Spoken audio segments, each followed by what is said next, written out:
Bismillahirrahmanirrahim. Alhamdulillahirabbil alamin. Sallallahu wasallam wa barak ala abdihi wa rasulihi nabiyina Muhammad wa ala alihi wa ashabihi ajma'in. Amma ba'd.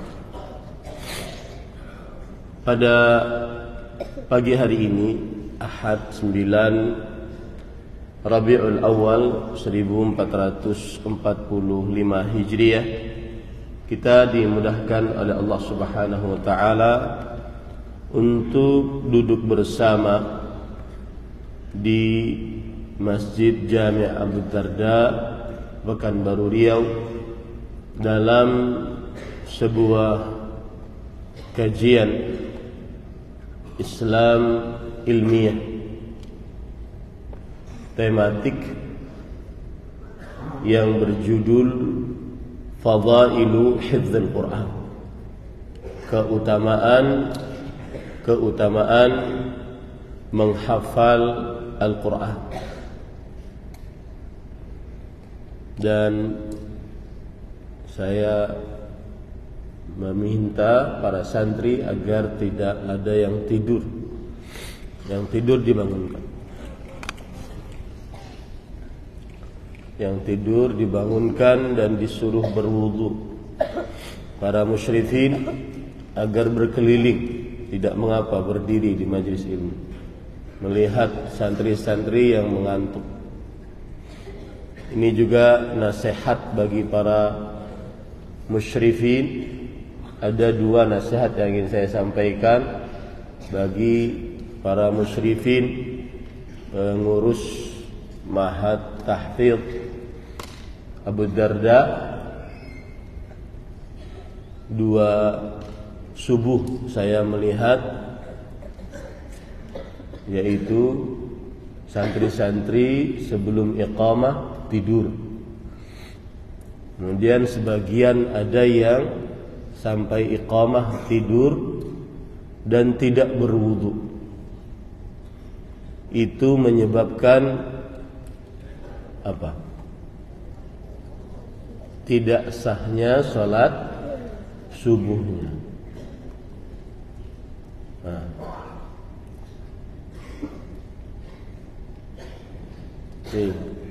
Yang baju putih. Mejanya bukan untuk menyangga tidur. Mejanya untuk menulis. Pokoknya saya tidak akan mulai kajian sebelum semuanya bangun. Yang kedua, tidur setelah sholat subuh, tidak berzikir. Hadza fawatun azim. Ini adalah kehilangan kemuliaan yang sangat besar, keutamaan yang sangat besar. Tidur setelah sholat subuh, tidak berzikir. Kalau seandainya sholat subuhnya juga tidur, apa yang dibaca oleh imam tidak tahu. Coba saya tanya yang tidur-tidur ini, tadi imam membaca apa? Mana yang tidur? Angkat tangan yang tidur.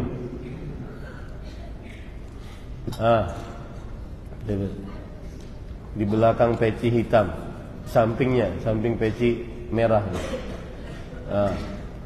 Siapa namanya? Ini peci merah, ini sampingnya. Siapa namanya antum? Nah, peci hitam. Siapa namanya? Irfa' sautak, angkat suaranya. Atar. Siapa? Razi. Imam rakaat pertama baca apa? Ismu. Ayo. Karena konsekuensinya, yang tidur ketika sholatnya tidak sah. Kalau seandainya sholat tidak sah, berarti belum gugur kewajiban. Berarti sama dengan tidak sholat subuh. Coba, saya ingin kejujuran. Ini sekalian pendidikan ya. Itu yang namanya alim rabbani, guru yang mendidik, bukan hanya guru yang menyampaikan kajian. Guru yang menyampaikan kajian banyak. Guru yang mendidik harus ada orangnya. Yang tadi sebelum siapa tuh yang ngantuk tuh? Yang nggak pakai peci. Yang pakai peci hitam apa? Nah, iya, baju coklat sampingnya. Iya.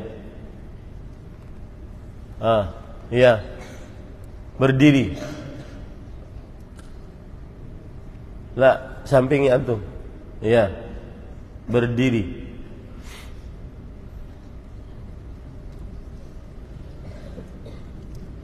Masmuka. Irfa' sautak.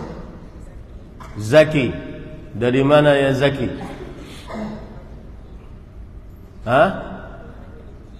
Baik. Ayyu saf ya Zaki?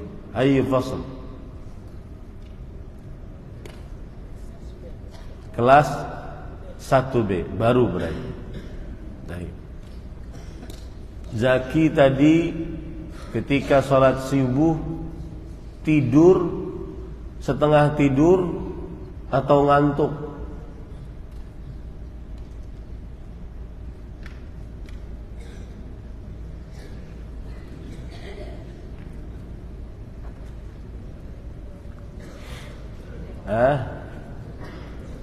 Atau tidak tidur?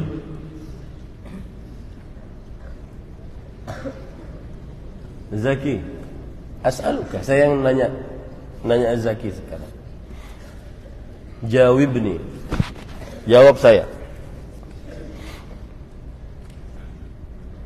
Hati-hati yang tidur, duduk yang tegak. Kalian pemuda, bukan orang lemah. Saya akan tanya seperti Zaki. Siapa jujur? Inna sidqa yahdi ilal bir, wa innal birra yahdi ilal jannah.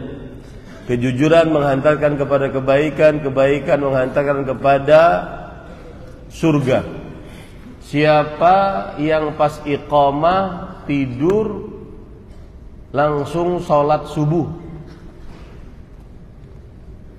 tidak berwudu, angkat tangan.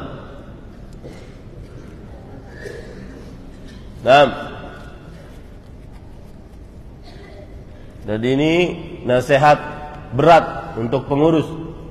Antum ya ayyuhal qaimun al musyrifun, la tatruku ahadan yanamu bainal adhan wal iqamah. Fahimtum? La tatruku ahadan yanamu bainal adhan wal iqamah. Jangan biarkan santri tidur antara azan dan iqamah, karena berbahaya. Berarti dia akan bangun setelah iqamah dalam keadaan tidak berwudu. Karena li'anna an-naum madhinnatun naqidhi lil wudu. Karena tidur itu adalah prasangkaan besar, dia adalah batal wudunya. Makanya tidur menurut jumhur pembatal wudu. Ini siapa nih? Nih. Pokoknya saya tidak mau mulai kajian sebelum bangun semua. Jinnya harus selesai dengan saya. Kalian tahu, orang yang sholat subuh dengan baik dan benar itu hilang ikatan jinnya. Rasulullah SAW pernah bersabda,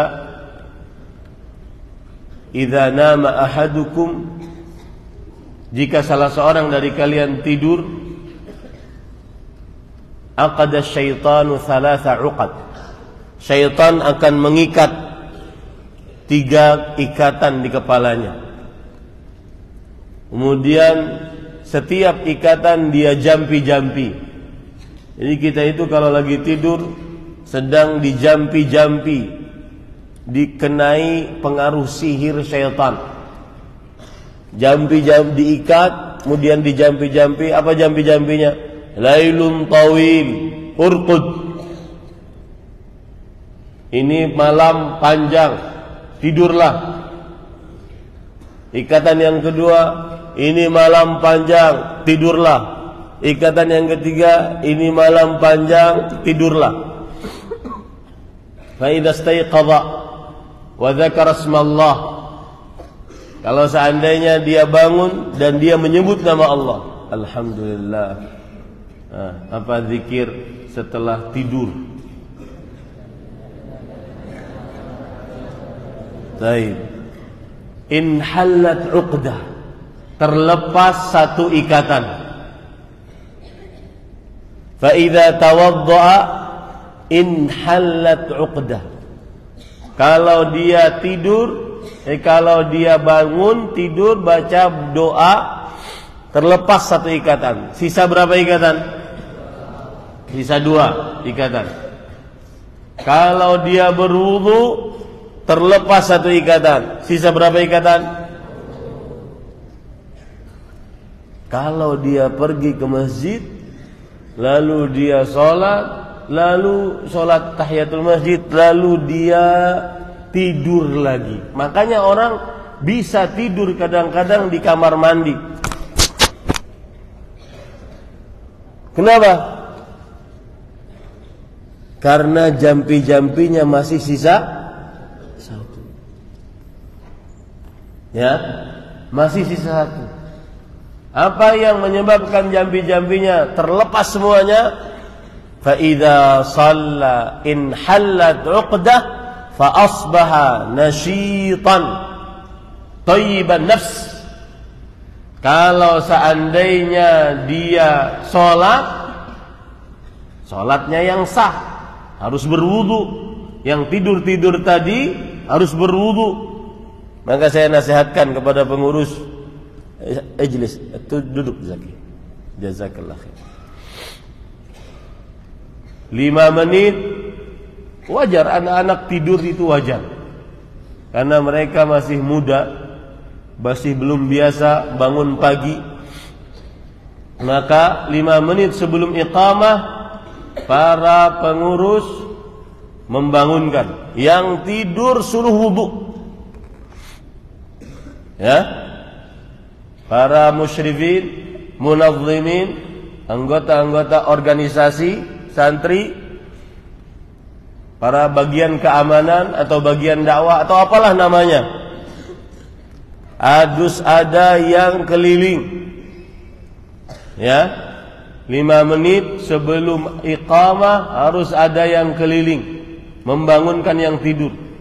Karena kalau tidak, kita membiarkan kemungkaran.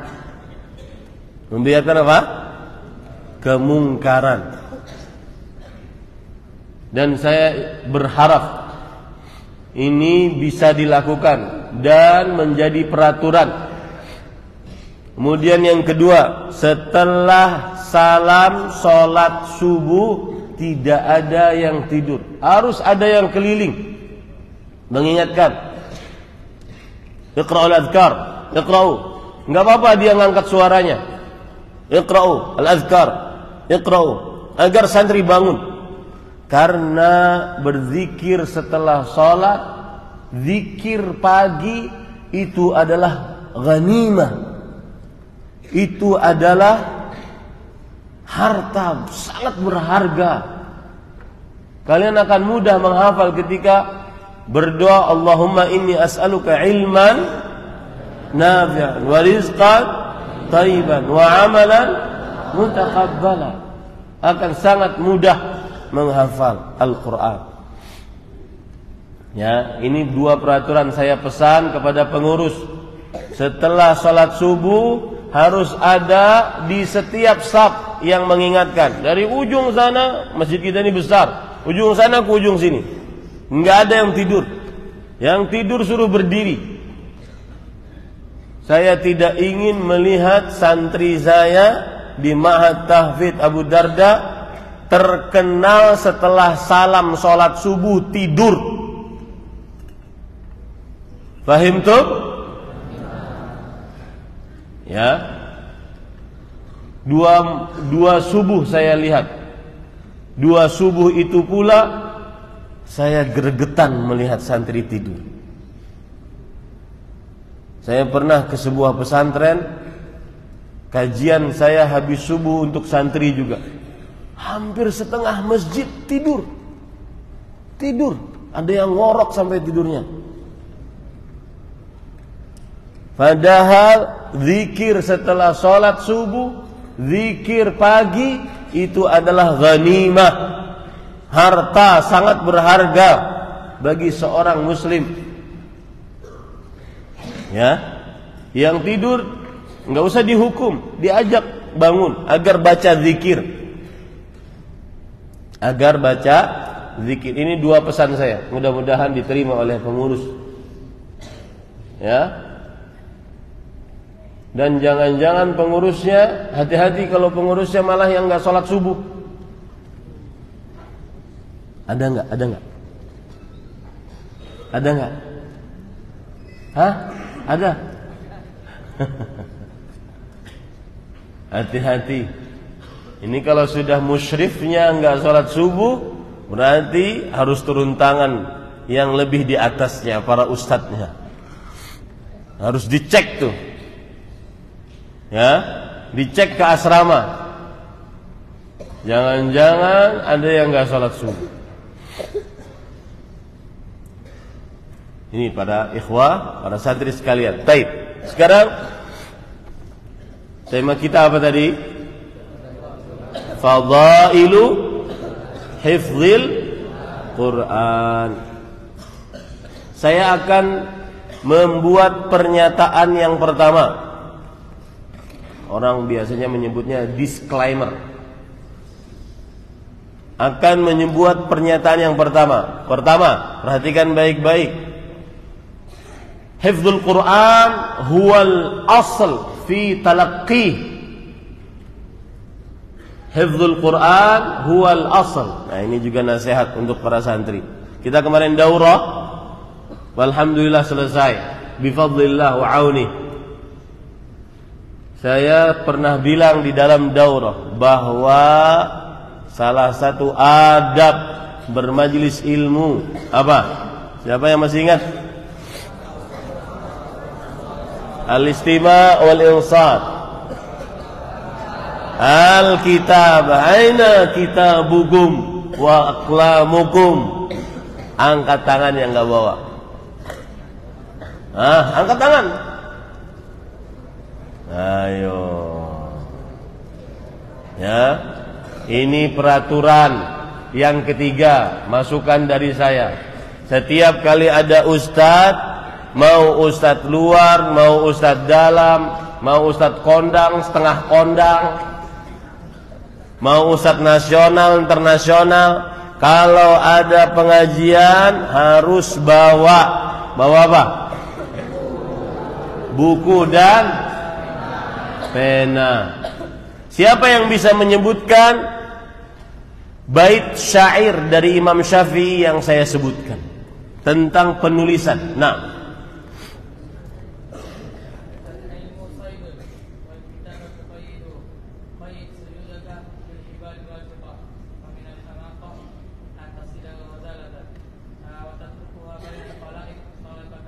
baik, artikan.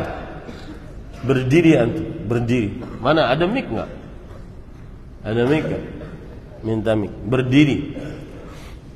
Biar yang tidak bawa, ini saya mendidik begini agar kalian terdidik dan ingat. Oh, dulu Ustaz Ahmad ngajarin saya tahun sekian, saya masih jadi santri di Ma'had Tahfidz Abu Darda. Saya diingatkan untuk menulis di majelis ilmu. Tidak boleh lepas dari buku dan pena. Artikan, biar kawan-kawanmu tahu bahwa kalau berperang harus bawa apa? Senjata. Yang masuk ke medan pertempuran tanpa senjata itu namanya apa? Mati konyol. Hah? Mati konyol itu namanya. Boleh, nggak bawa buku, nggak bawa pena boleh, asalkan hafalannya seperti Imam Syafi'i, seperti Imam Bukhari. Imam Syafi'i baca Al-Muwatta 1 malam selesai, hafal. Kemudian Imam Bukhari, ini ceritanya Imam Bukhari. Imam Bukhari diuji oleh, ingat ya, setelah saya cerita-cerita seperti ini, saya lihat nanti ada yang ngantuk, saya tanya. Imam Bukhari diuji oleh ulama-ulama Irak, 100 ulama Irak, dari ujung sana ke ujung sini. Dari nomor 1 menyebutkan sanad, an fulan qala Rasulullah sallallahu alaihi wasallam bla bla bla bla. Kata Imam Bukhari, saya tidak tahu hadis itu. Yang kedua begitu juga, an fulan Rasulullah SAW bersabda begini. Kata Imam Bukhari, saya tidak tahu. Musuh-musuh Imam Bukhari mengatakan, katanya ahli hadis, katanya penghafal Quran, katanya hafidh Quran, mana hafalannya nggak bisa. Yang ketiga begini, an fulan menyebutkan hadis Rasulullah SAW, saya tidak tahu, sampai 100. Ingat, Imam Bukhari saat itu baru mendengar hadis itu dari nomor 1 sampai nomor 100. Sampai 100 kata Imam Bukhari mengatakan, saya nggak tahu, semuanya saya nggak tahu. Imam Bukhari mulai dilecehkan. Hafal hadis apa? Hafid apaan ini? Nggak hafal hadis. Kemudian Imam Bukhari mengatakan, nomor 1 yang kamu katakan, beliau ulang lagi, padahal beliau baru dengar pertama. 100 hadis beliau ulang lagi dan tanpa salah pengulangannya. Nomor 1 yang kamu katakan an fulan Rasulullah SAW bersabda begini, itu salah. Yang benar adalah an fulan Rasulullah SAW bersabda begini.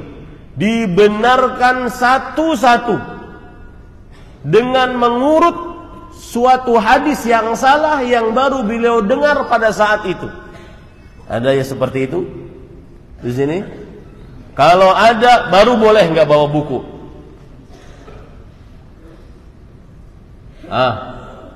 Yang lagi nyender, duduknya, ya, harus beradab di majelis ilmu. Menyender 2 tangan tidak boleh, ngangkat kaki apalagi. Ini majelis ilmu, majelis penting. Apa yang saya sampaikan adalah mungkin sudah kalian dengar, tetapi adab bermajelis ilmu lebih utama kalian mengetahuinya dan mengamalkannya. Paham ini? Fahimtum? Ini bukti sayang saya sebagai guru kepada kalian, murid-murid saya. Jadi kalau ada yang hafalannya kuat seperti Imam Bukhari, silahkan. Tidak bawa buku, tidak bawa pena. Ada? Ada yang begitu? Baik. Saya disclaimer sebelum saya mulai kajian, nanti ada beberapa poin yang saya sebutkan. Siapa yang bisa mengulang tanpa menulis, tanpa melihat di buku, hadiahnya umroh. Siapa yang bisa mengulang dari A sampai Z yang saya katakan sekarang dalam kajian, poin-poinnya, maka hadiahnya umroh. Kemarin saya kajian di Al-Bayyinah, nggak ada yang bisa. 7 poin saya sebutkan, tidak ada yang bisa. Kalian harus bersaing dengan santri putri. Siap? Umroh? Siap ya? Jangan ada yang ngantuk. Poin pertama, hifdzul Quran huwal asl fi talaqqih. Ini siapa namanya tadi?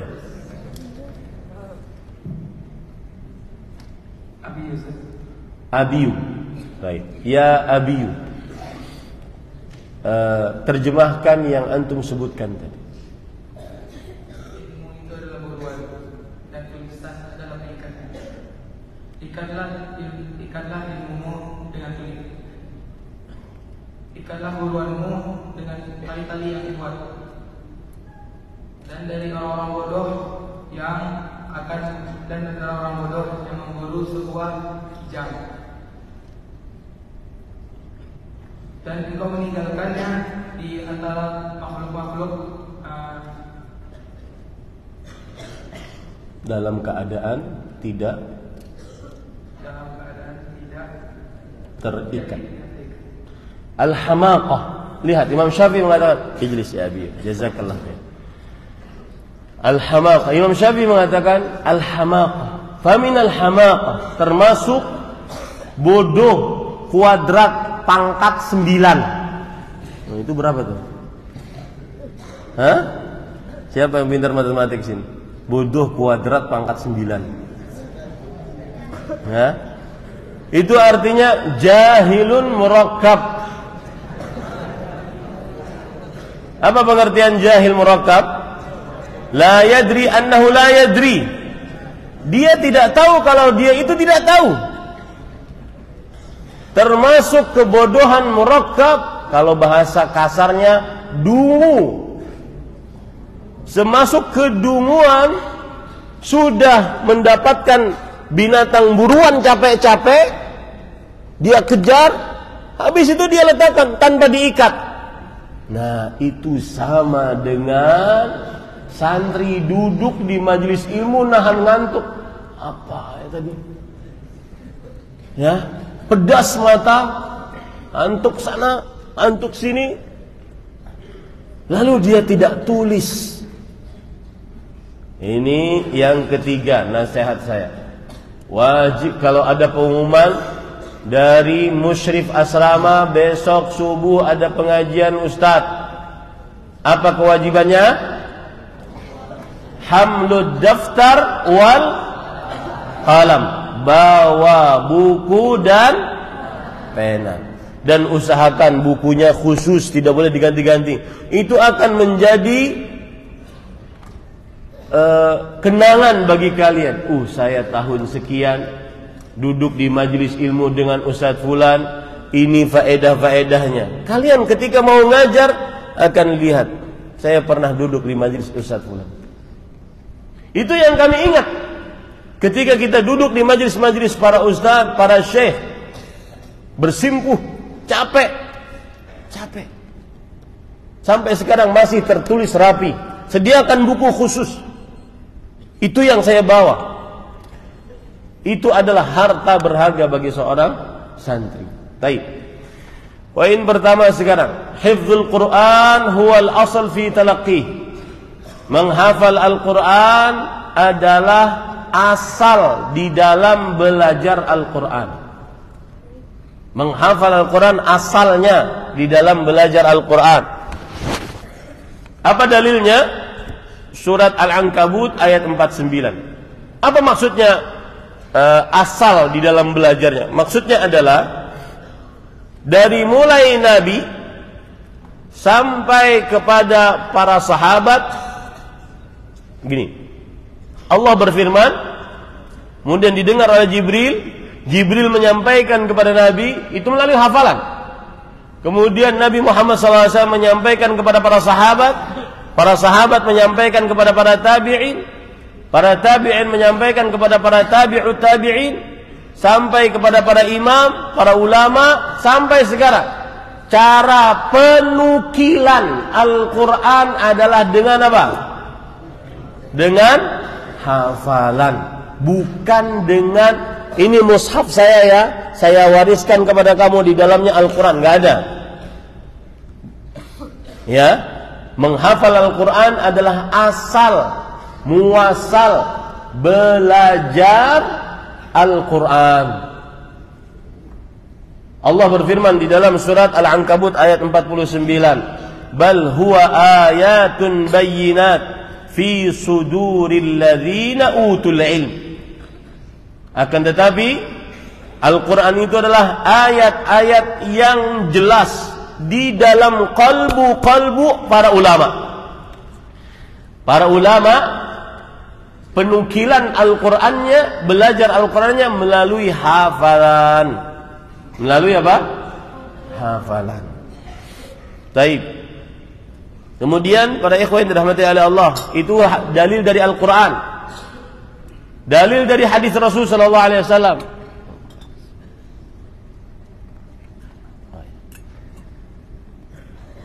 Hadis riwayat Muslim, Rasul sallallahu alaihi wasallam bersabda, "Innama ba'atstuka li'abtaliyaka wa abtaliya bika wa anzaltu 'alaika kitaban la yaghsiluhu al-ma' taqra'uhu na'iman wa yaqdhan." Lihat, aku turunkan kepada engkau wahai Muhammad sallallahu alaihi wasallam sebuah kitab yang tidak dicuci oleh air.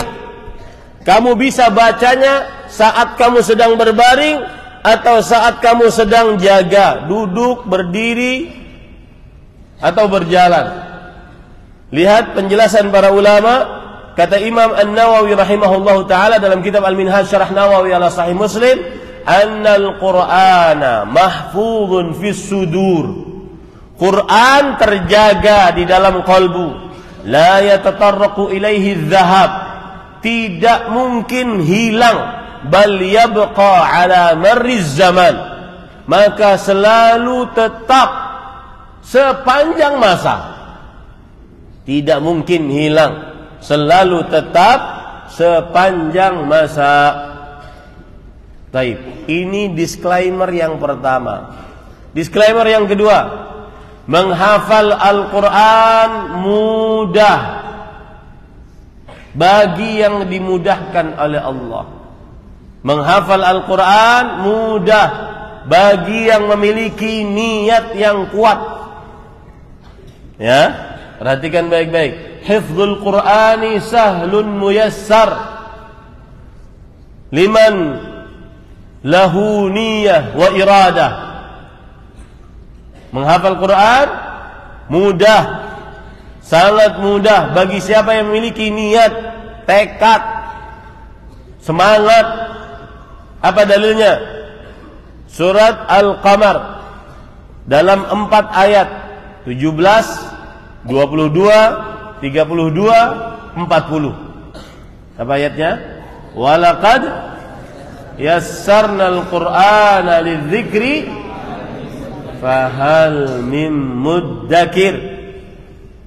Lihat di situ. Kata Imam An-Nawawi, saya artikan dulu ayatnya. Dan sungguh kami telah mudahkan Al-Quran untuk dihafal. Maka apakah ada yang mau menghafalnya? Kata Imam Al-Qurtubi dalam kitabnya Al-Jami' li Ahkamil Quran, tafsir Al-Qurtubi, sahalnahu lil hifz. Kami mudahkan Al-Quran untuk dihafal. Lihat ya, lihat. Wa a'anna 'alaihi man arada hifzahu.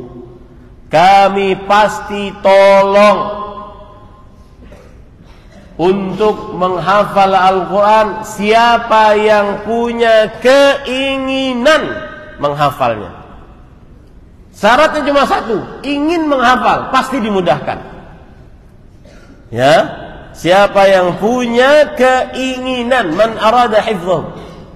Syaratnya cuma satu. Makanya Allah mengatakan, fahal min talibin li hifzihi fayu'anu alaih. Maka adakah seorang penuntut ilmu yang menghafalnya, maka pasti ditolong oleh Allah Subhanahu wa taala. Ini para ikhwan yang dirahmati oleh Allah Subhanahu wa taala. Kemudian para ikhwan yang dirahmati oleh Allah Subhanahu wa taala, Al-Imam Al-Mawardi, ulama Islam, wafat pada tahun 450 Hijriah. Di dalam kitab beliau di dalam kitab Tabaqatus Syafi'iyah, beliau mengatakan, lihat bagaimana mudahnya menghafal Quran. Kata beliau, min i'jazihi taysiru ala jami'il al-sunnah. Termasuk mukjizat Al-Quran, kemudahan menghafalnya di semua jenis lisan. Hatta hafizahul a'jamiyul abkam, sampai orang ajam. Apa itu orang ajam? Yang bukan Arab, yang benar-benar ajam bukan Arab, bisa menghafalnya.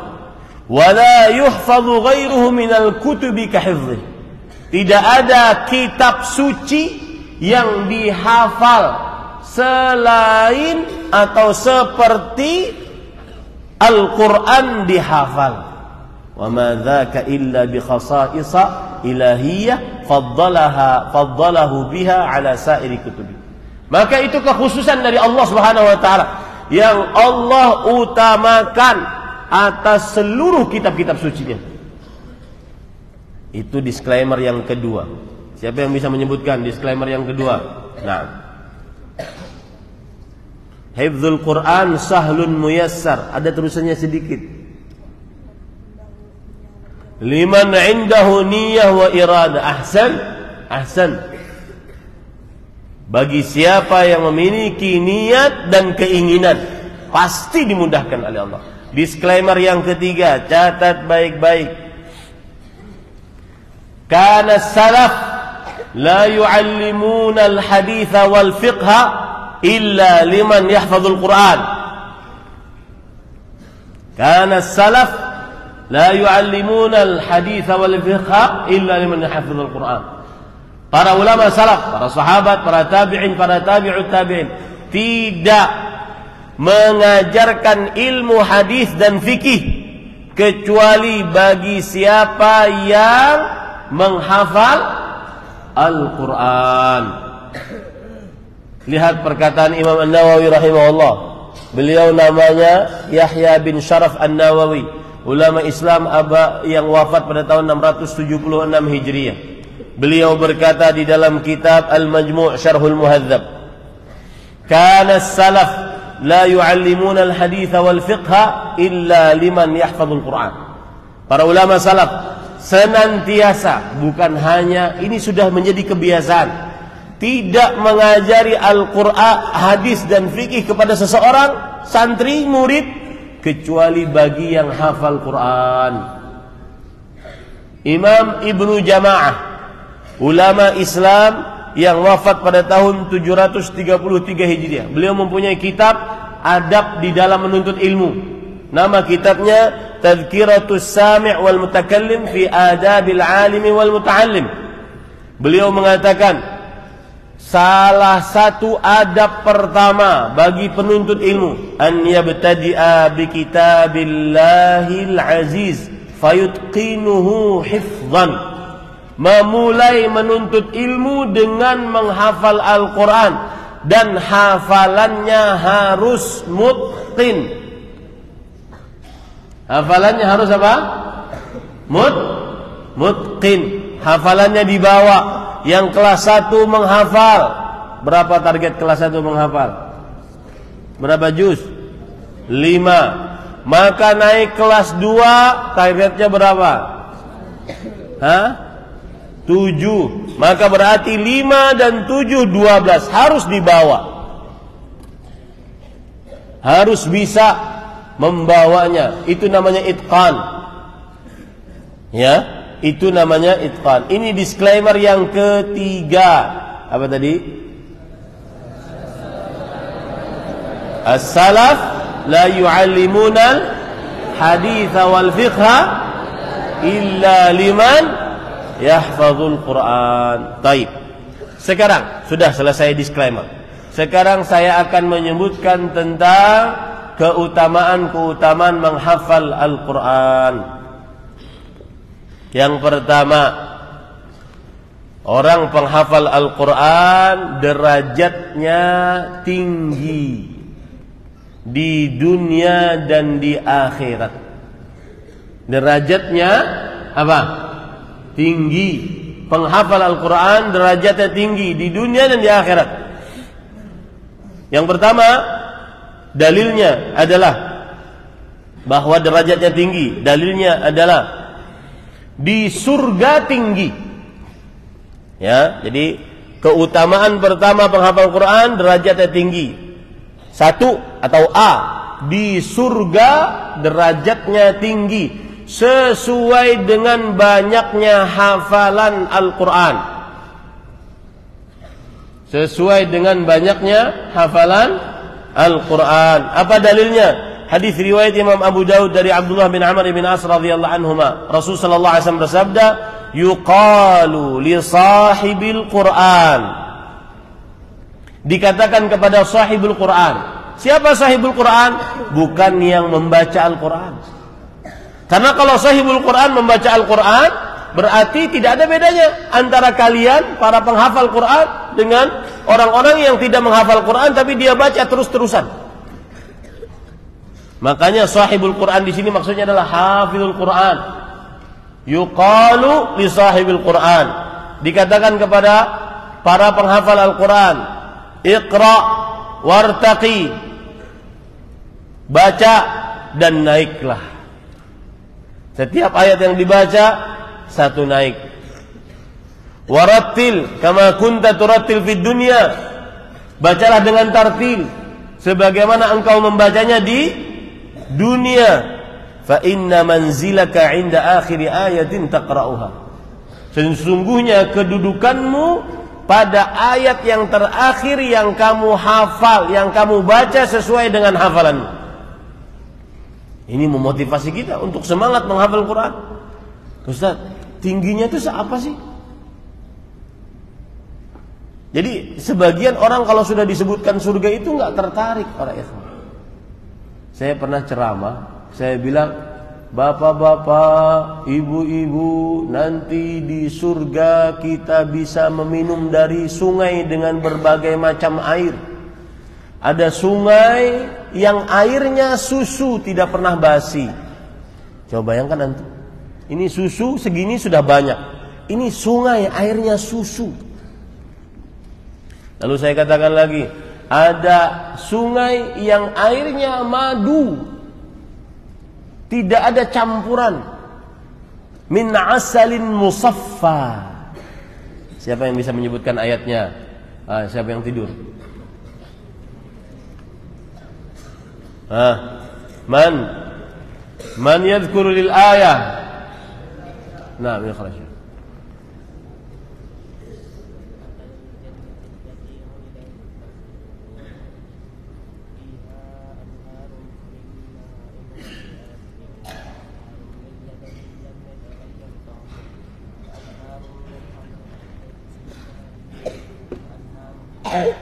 Min asalin musaffa. Kemudian saya katakan ada sungai yang airnya dari khamr, lezat diminum tidak memabukkan. Ada kakek-kakek setelah kajian berkata, kakek-kakek datang kepada saya, Ustadz ngajarin ilmu yang tidak benar, Ustadz sesat. Kek sebentar kek, saya ngajarin apa? Ustadz nyuruh orang minum khamr. Saya katakan, kek itu di surga. Pokoknya khamr haram. Di dunia atau di surga? Kenapa kakek berpikiran demikian? Karena kakek tidak tahu konsep nikmat surga. Sebagaimana perkataan Abdullah bin Abbas, laisa syai'un fid dunya yushbihu mimma fil akhirah illa al-asma. Tidak ada sesuatu yang sama di dunia dengan apa yang sama di akhirat kecuali cuma nama. Makanya saya katakan tadi, orang yang menghafal Al-Quran maka derajatnya akan tinggi. Jujur, yang terfikir oleh kalian derajat tinggi apa? Tangga yang tinggi. Tangganya tangga yang mana? Lift. Ya? Karena itu yang kita pikirkan. Maka perhatikan para santri, agar kita semangat ingin masuk surga, ditingkatkan di tingkat yang tinggi, semangat menghafal Quran karena pahalanya tingkatannya tinggi. Maka ingat baik-baik, apa yang disebutkan di dalam ayat Quran atau hadis Rasul tentang nikmat surga yang sama dengan di dunia, cuma nama, tidak sama dengan hakikatnya. Coba bayangkan antum, bagaimana tingkatan tinggi di surga. Rasulullah SAW bersabda, "Inna fil jannati mi'ata darajah." Di dalam surga terdapat 100 tingkatan. Ma baina kulli darajatain kama baina as-sama'i wal ard. Di antara satu derajat dengan derajat yang lain seperti antara bumi dan langit. Bagaimana tingginya orang yang menghafal Quran. Jadi jangan pernah berpikir tinggi derajat, oh seperti eskalator itu, Ustaz. Enggak, itu rendah. Satu tingkatan dengan satu tingkatan seperti antara bumi dan langit. Ustaz, ngapain tinggi-tinggi? Ada lagi yang berkata begini, saya takut ketinggian, Ustaz. Gimana jawabnya antum tuh? Apalagi di zaman sekarang banyak yang ngeyel jamaah-jamaah pengajian. Nggak usah tinggi-tinggi, Ustaz, saya takut ketinggian. Gimana jawabnya? Maka jawabannya sama yang kita sebutkan tadi. Ketinggian yang kamu pikir di dunia tidak sama dengan ketinggian yang ada di surga. Samanya cuma nama. Perempuan yang ada di dunia dengan yang ada di surga samanya cuma apa? Nama. Coba antum berpikir perempuan ya.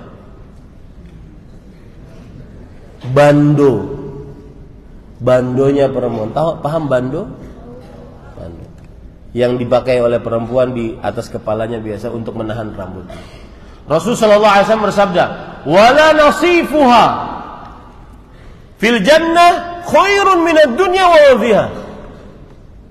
Sungguh bandonya perempuan surga itu lebih baik daripada dunia dan seluruh kekayaannya. Bandonya. Contoh yang lain lagi, perempuan juga. Kalau seandainya perempuan surga nongol di dunia, maka dunia dan seisinya akan terang benderang, bau wangi. Ada perempuan di dunia begitu? Nah, berarti yang sama cuma apa? Nama. Taib. Itu dalil ketinggian yang pertama.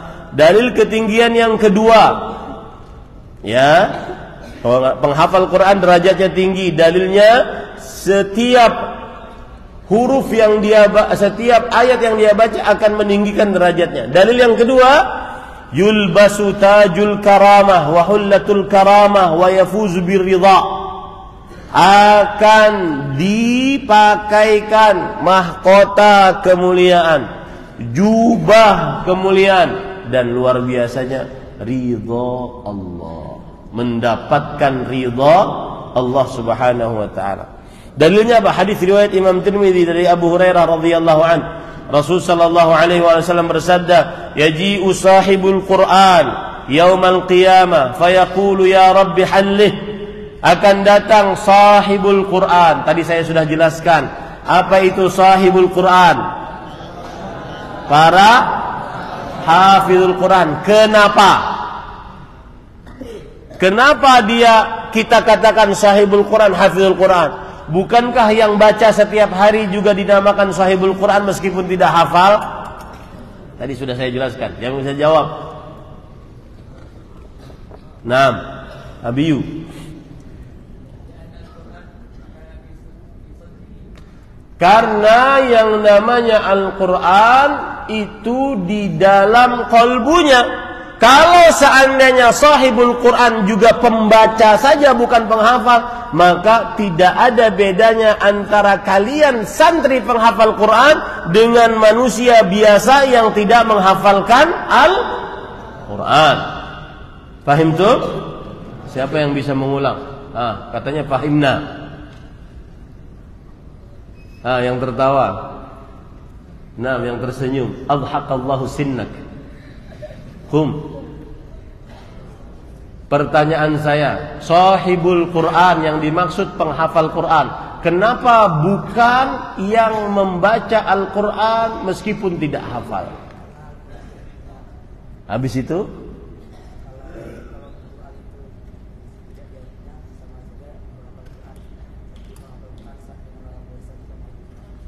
paham dong? Yang paling belakang, siapa yang mau mengulang?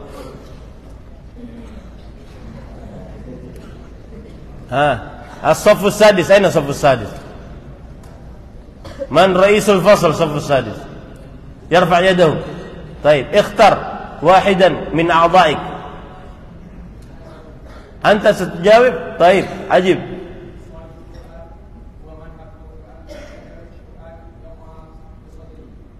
Summa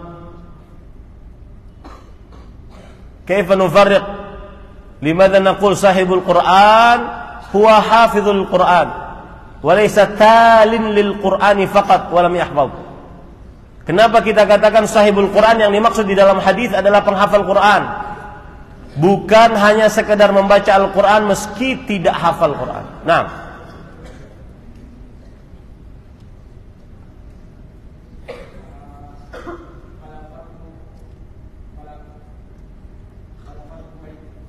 la farqa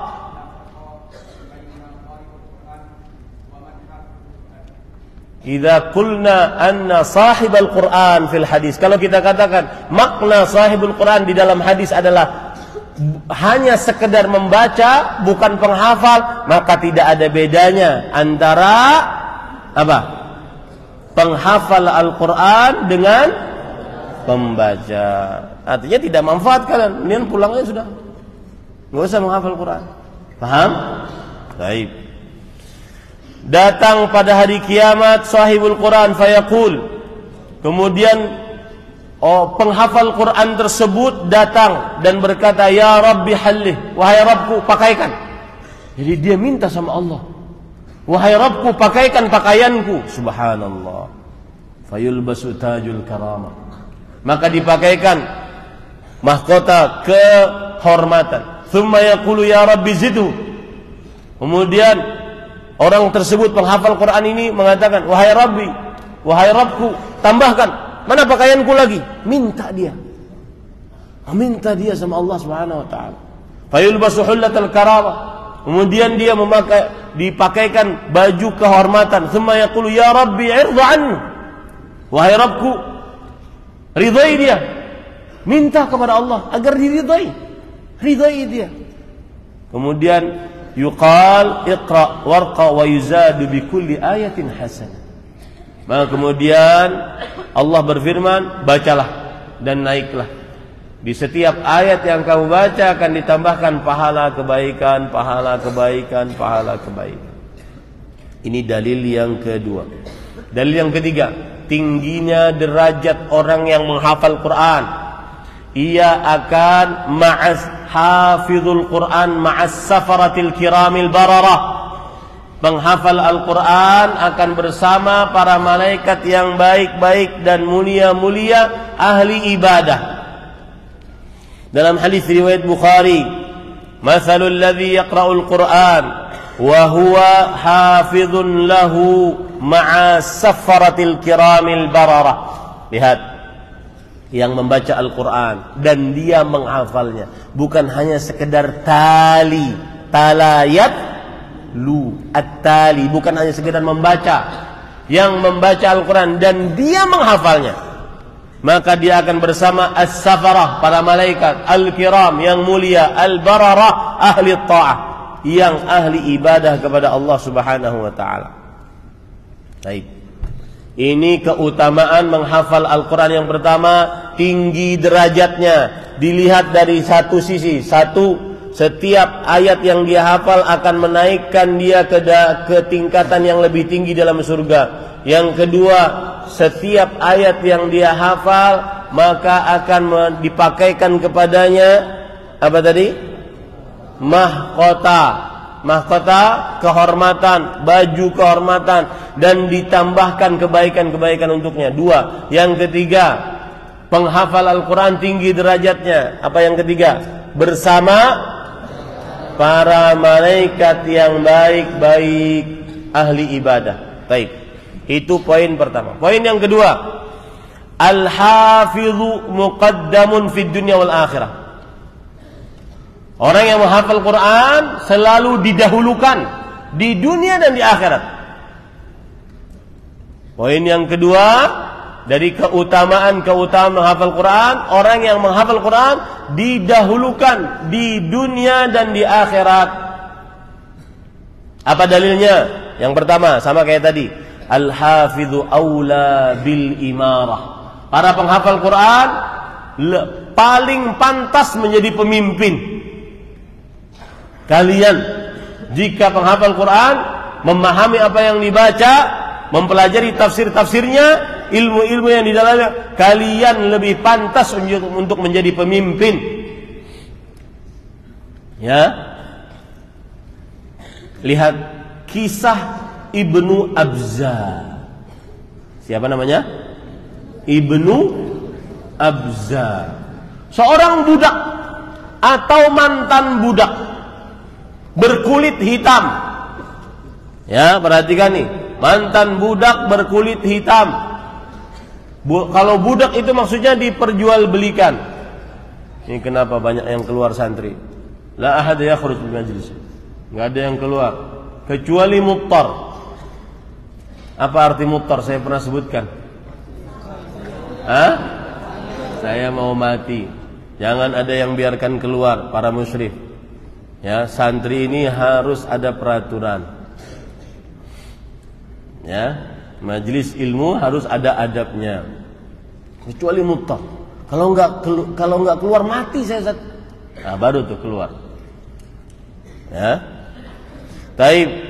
Para penghafal Al-Qur'an yang paling pantas untuk menjadi apa tadi? Pemimpin. Kisahnya siapa tadi? Ibnu Abza. Jadi ceritanya, Nabi Muhammad SAW wafat, digantikan oleh Abu Bakar. Abu Bakar Siddiq radhiyallahu anhu wafat, digantikan oleh Umar. Umar menjadi Amirul Mukminin, pemimpin orang-orang beriman.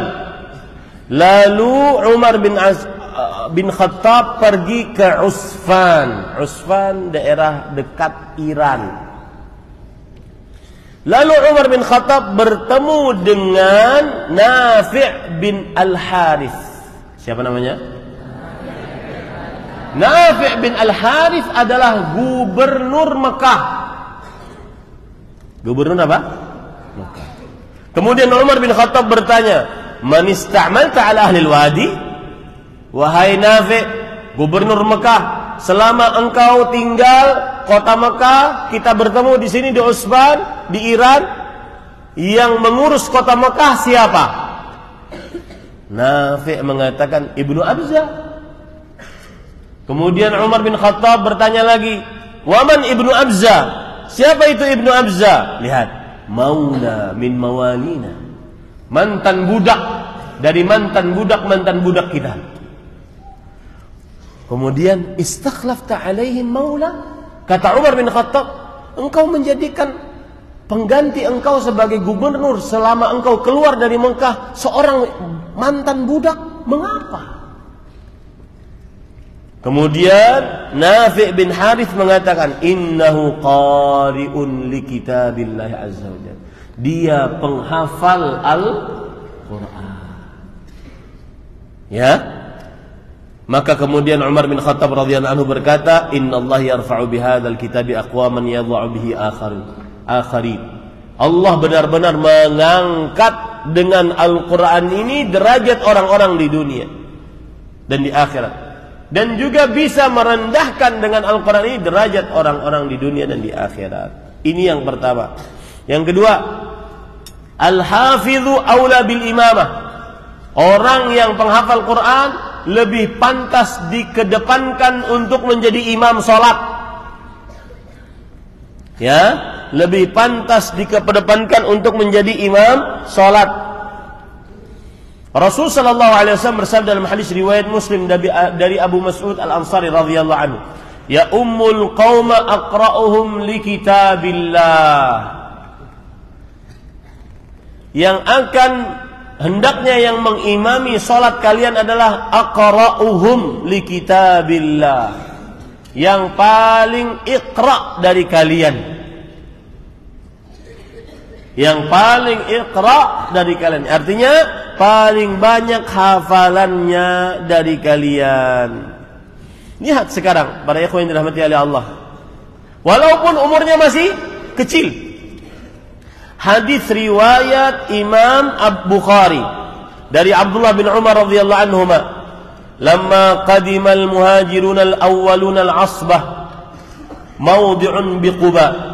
Jadi ceritanya orang-orang muhajirin, siapa mereka? Penduduk kota Mekah pindah ke mana? Ke Madinah. Singgah di sebuah tempat namanya Asbah. Asbah adalah sebuah tempat di daerah Quba yang nanti ada masjid Quba.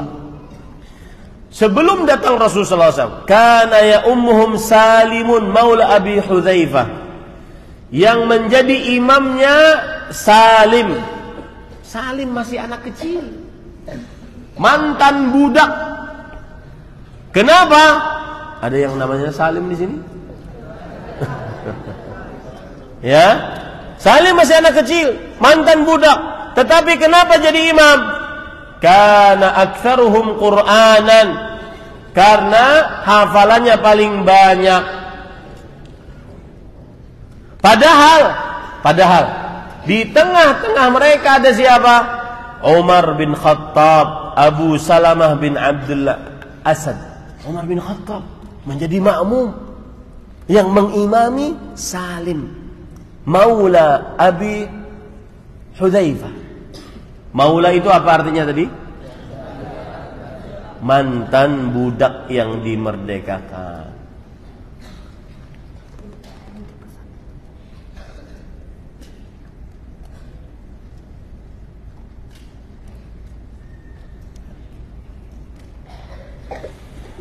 Taib.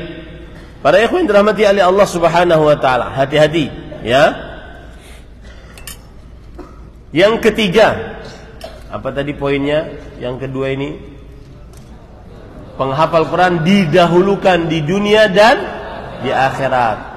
Pendahuluan yang pertama di dalam kepemimpinan. Yang kedua didahulukan di dalam menjadi imam salat. Yang ketiga, al-hafidhu muqaddamun fil masyurah.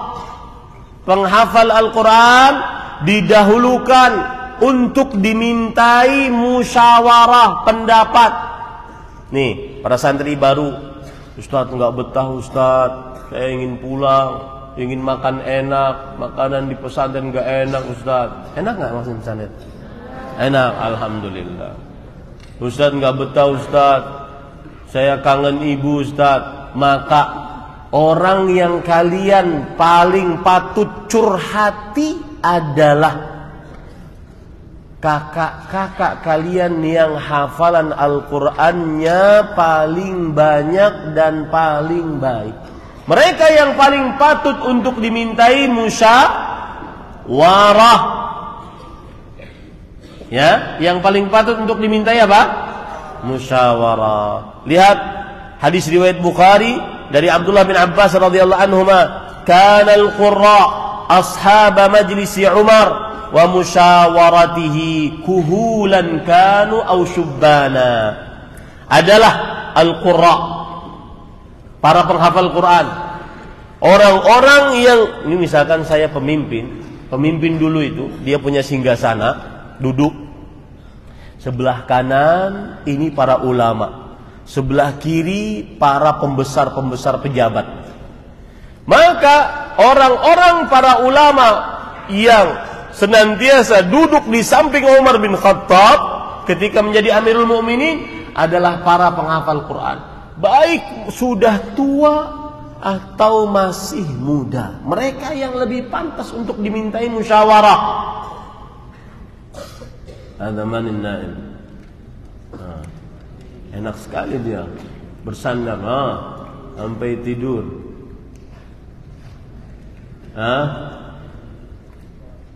Jangan tidur di majlis. Kemudian bersandar dengan dua tangan tidak boleh. Ingat para ikhwah, ustadz yang mendidik tidak membiarkan santrinya mengerjakan kesalahan. Ustadz itu bukan hanya sekedar setoran ilmu, memperlihatkan banyak hafalan, enggak. Ini pesan saya nanti kalau kalian berdakwah. Seorang ustadz yang berdakwah bukan hanya sekedar memperlihatkan banyak hafalan kepada muridnya, luas ilmunya, enggak. Yang paling penting apa? Mendidik.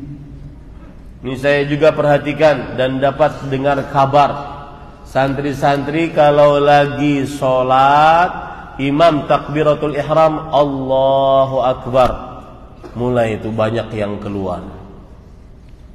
Betul apa betul? Hah? Hati-hati. Tidak diperbolehkan seperti itu. Dan perihal sholat semestinya harus santri lebih baik daripada orang awam. Tidak boleh bermudah-mudah. Takbiratul ihram imam itu adalah salah satu kejayaan umat Islam. Kalau sudah imam takbiratul ihram, maka jangan keluar. Jangan bermudah-mudah membatalkan sholat. Rasulullah Allah berfirman, "Wala tubtilu a'malakum." Jangan kalian batalkan sholat-sholat kalian. Nah, ini 4 poin sudah saya nasihatkan ya.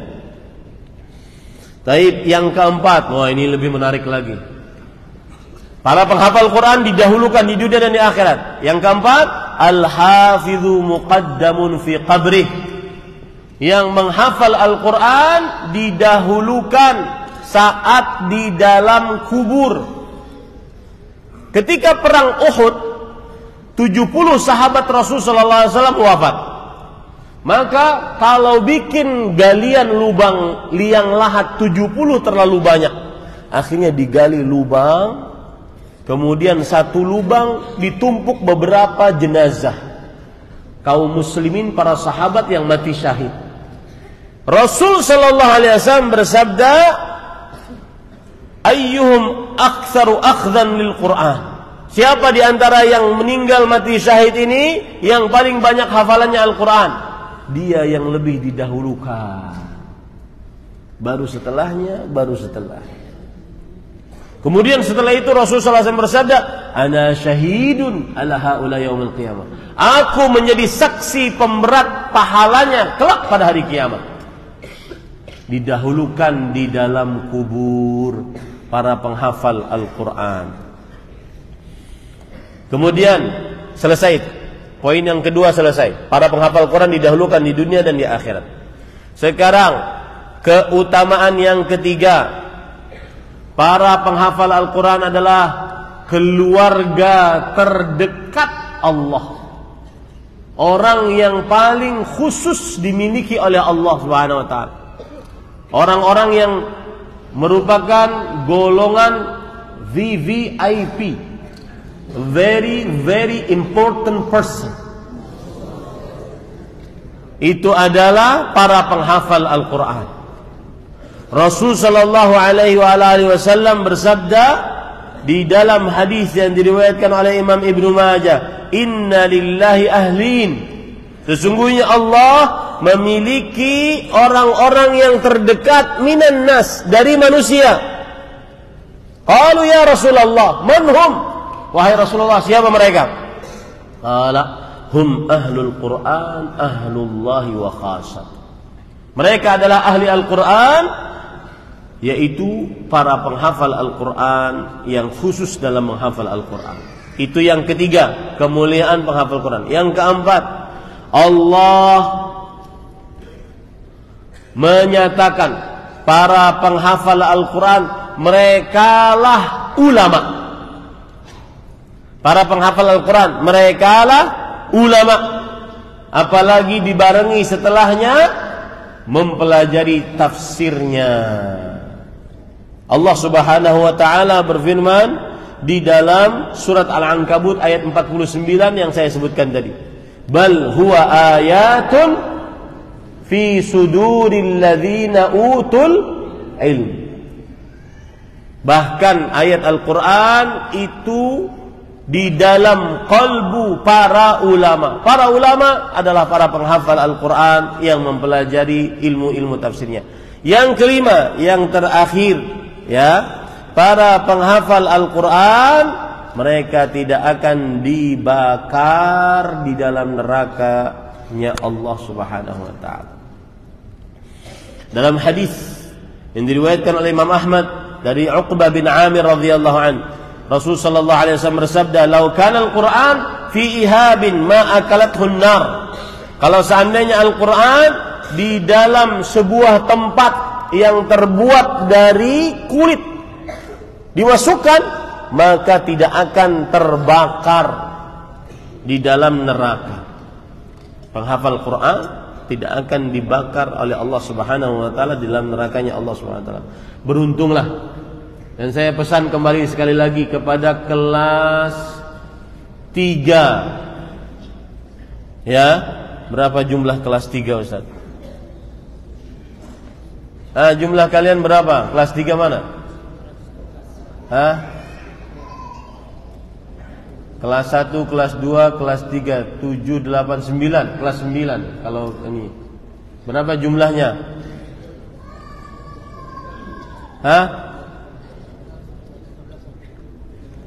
112. Saya ingin tahun depan lanjutkan ke sini. Jangan keluar. Kenapa? Rugi. Apalagi ke umum. Itu namanya atastabdilun. Akmilul ayat. Sempurnakan ayatnya. Atastabdiluna alladhi huwa adna billadhi huwa khair. Apakah kalian mengganti yang baik dengan yang rendah, yang buruk? Teruskan di pesantren ini, di ma'had ini sampai selesai. Alhamdulillah selesai. Ini yang bisa saya sampaikan. Dan ini adalah kajian tentang keutamaan menghafal Al-Quran untuk para santri penghafal Quran di Ma'had Tahfidz Abu Darda Pekanbaru Riau. Sebagaimana janji saya tadi, siapa yang bisa menyebutkan dengan lengkap dari A sampai Z tanpa salah urutannya dan juga poin-poinnya, maka dapat hadiah umrah. Umrah ya Pak Zulya? Umrah. Ini bos umrahnya sini ada. Nah, mungkin mudir yang menentukan. Aina mudiruna? Ustadz mana? Ustadz Abu Murtadha. Ada mudir? Ada Ustadz? Gak ada.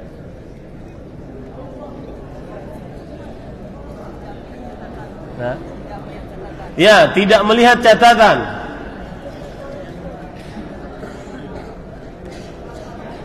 Bagaimana menentukannya, Ustaz? Saya pilih ya.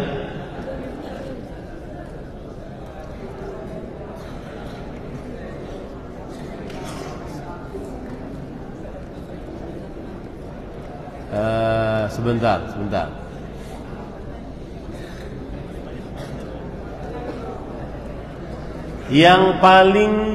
Yang sudah sampai 30 juz.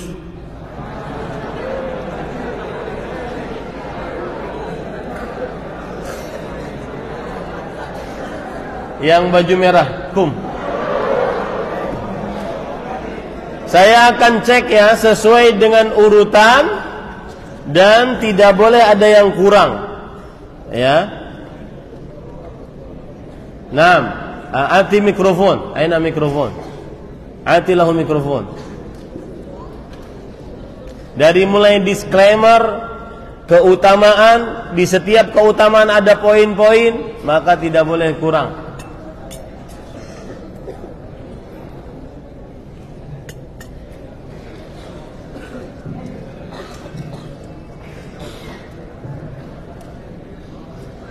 Mana mic-nya? Tafadhal. Bismillah. Samillah.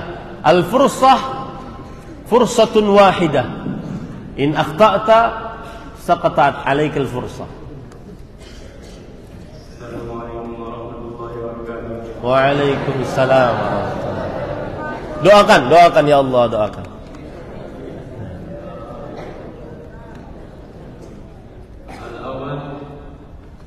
Pakai bahasa Indonesia saja biar nyaman. Menghafal Quran al-asal dalam ini. Baik, turidu bil Arabiyyah? تريد بالعربية؟ طيب لا بأس إذا أردت أن تقولها بالعربية تفضل. الثاني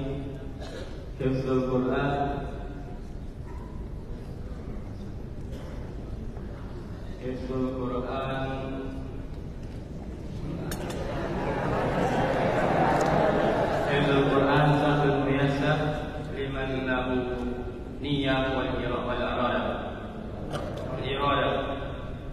الثالث كان السلف لا يعلمون الحديث ولا الفقه إلا لمن حافظ القرآن. فضائل حفظ القرآن: الأول أعلى درجة في الدنيا والآخرة. لا، خطأ. من حفظ القرآن 30 جزء ويريد أن يجرب تفضل. هذا الذي ما عنده تقية. أين تقيتك؟ أي صف أنت؟ لا تستعير من زميلك. Nah, ini juga perhatikan ya, adab dalam majelis ilmu. Harus duduk di majelis ilmu dengan adab yang baik, rapi. Ati mikrofon lahu. Ambil gambarnya Pak, khudis surah Pak. Bil Arabiyah atau bil Indonesia? Kilahuma. Baik, kilahuma. Ayo, arif nafsak wal fasal. Nah.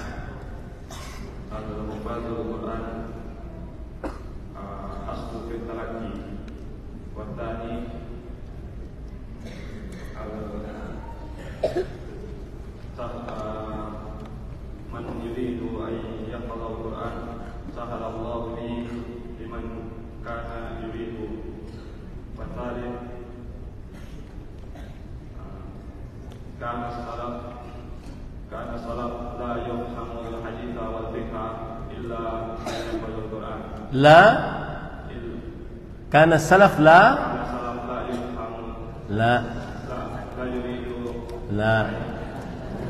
اجلس يا شيخ اجلس.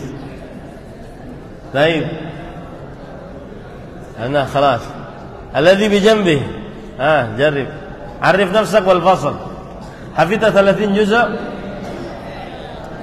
حفظت؟ طيب عرف نفسك والفصل.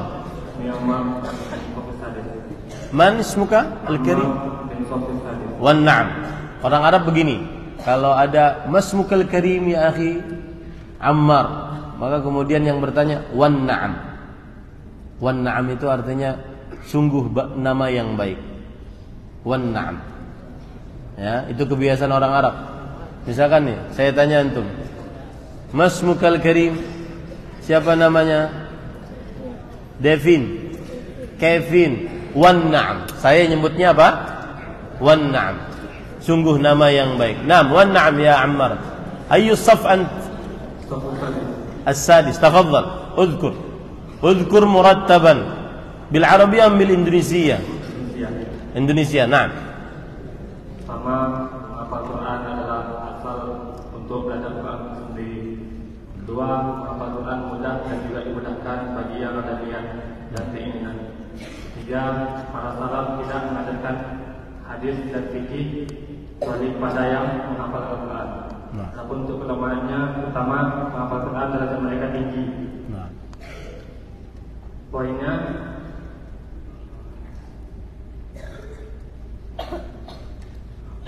derajat mereka sesuai hafalan mereka. Kedua, dipakaikan mahkota kemuliaan, baju kemuliaan dan ridho. Ketiga,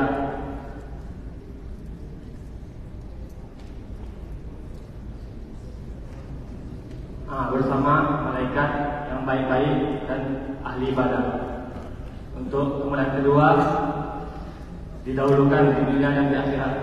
Pertama, didahulukan di dalam kepemimpinan untuk menjadi imam. Yang kedua, yang ketiga, didahulukan untuk bermusyawarah. Keempat, didahulukan dalam kubur. Tiga, mereka keluarga Allah. Keempat, Allah menyatakan mereka sebagai ulama. Kelima, tidak dibakar di api neraka. Qul masyaallah. Takbir. أحسنت يا عمار اجلس بارك الله فيكم. هذا نريد أن ندرسه في هذا اليوم. نكتفي بهذا القدر وصلى الله على نبينا محمد والحمد لله رب العالمين. InsyaAllah akan berangkat Ammar sebagai hadiah atas perhatiannya dan adabnya di dalam majelis ilmu. Subhanakallah bihamdik, asyhadu an la ilaha illa anta astaghfiruka wa atubu ilaik. Wassalamualaikum warahmatullahi wabarakatuh.